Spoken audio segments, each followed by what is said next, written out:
Are you in every way, woman? We're back with male breast cancer survivor Jim Decker. Jim, I want to know, do you think you were discriminated against in your treatment? No, I think there was a lot of ignorance. On behalf of the medical community? And again, 1 in 100 men get this. And they're used to talking and being with women. And so I'm this person that's way over here. But you're still a person. Yeah, but people did not understand all the emotions and the other things that are there. And it's very important to point out that with male breast cancer, you're diagnosed later, around age 60. And so you're talking about people who've grown up and they don't talk and they don't ask a lot of questions. You're talking about men. Men. And younger men, I think, have a better support system, do talk. When you were asking about the support network, most people. So maybe that is a generational thing? I think it's very generational. I think, part of what needs to be looked at is how do men break out of patterns that they have, which is big boys don't cry. We take care of our own. You see a lot of support for if you had breast cancer, what I should be doing to help you, but there's none that says what you should be doing to help me. Yeah. As I hear your story, I have a little boy at home, and I would have never thought to talk to him about breast cancer or even my husband. Yeah. So is there and I've never seen an ad for breast cancer for men. I've never, you see the Revlon walk. I've never ever in my life seen something for a man. So your story is one, for me, being in the media right now, that it's something we have to get out, because I'm going to talk to my son about it. Women all the time, self-exam. I would have never thought to have that conversation with my son. Well, and there's a good market. This is football season. Yeah.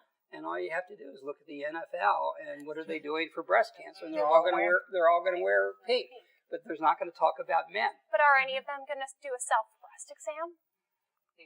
They should. And I guarantee you, there are athletes who have had breast cancer. I don't know who they are. I have no clue, because again, men don't self-identify. Well, I am sure there's been so many men who have dealt with breast cancer that it just went undiagnosed. It's 2,500 this year. 2,500 So will have breast cancer this year. What can we do to change this?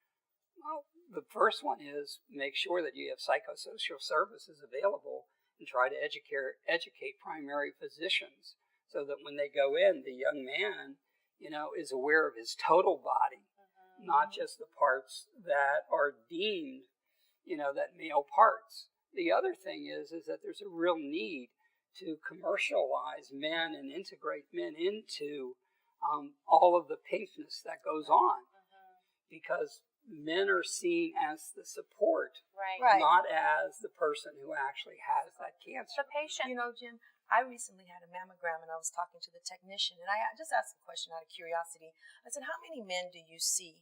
And she said, we do 100 mammograms a day. In a month, we'll see 2 men. Wow. But you're saying 2,500 men are going to die of breast cancer this year. No. I'm sorry. 2,500 will be diagnosed. Right. But 25% of them will die. Because it's diagnosed at such a late stage. Right, they're diagnosed at stage 3 and 4. Who supports the man? Who will support the man? Unfortunately, from purely a psychological, psychosocial perspective, there are no support systems out there. And there should be. There should be groups for men that men could go in and to talk to like they are for women. There should be... Can you start one? And I think there needs to be a greater awareness. Before you do the support, there has to be a greater awareness of the breast cancer for men. Absolutely. And the research needs to be there, because every body is different, as they were talking about earlier today. Doing your research, though, you mentioned that 60 and older have, more of a risk. Have you ever, doing your research, heard of somebody younger than that? Curious. Yeah. So any man at any age. any. It's just like women. The age is, because of health habits. Obesity, drinking, those kinds of things, they had factors in there. Are there different factors for males than there are for women? Pretty much they're the same. But it's a lifestyle. The difference again is that, you have to look at the lifestyle of the man versus the lifestyle of the woman. Women have, because it's 1 in 100, and on my side, there is no genetic factors.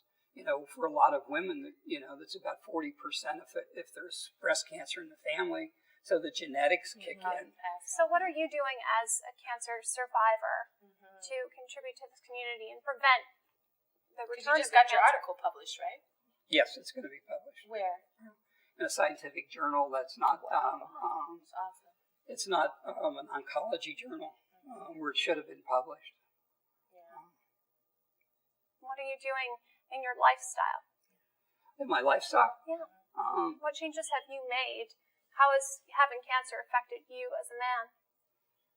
it affected me much more from a work perspective than a personal perspective. The personal perspective, I started taking up yoga. I met a wonderful physical therapist who no one ever referred me to a physical therapist just for the hematoma that was there that wouldn't go away. How did it change your work, though, your work-wise? It made me more driven to become much more research-oriented around how come men aren't looking for services. Why aren't there any out there? Yeah. Well, thank you very much, Jim, for sharing your story. We appreciate it. For more information, you can go to everywaywoman.com. See you next time.